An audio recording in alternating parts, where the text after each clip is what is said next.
Alright, we got a quick tip today.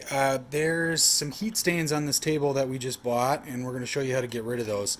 You end up getting that by throwing a hot pan on there or a hot coffee mug, something like that. And it's pretty easy to get rid of these if you know how to do it.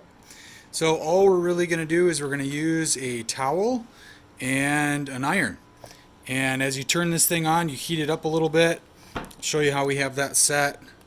It's actually up to full temperature right now.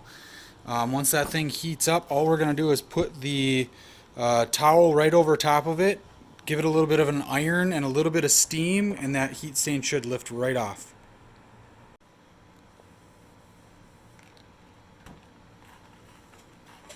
A little bit of steam, a little bit of heat.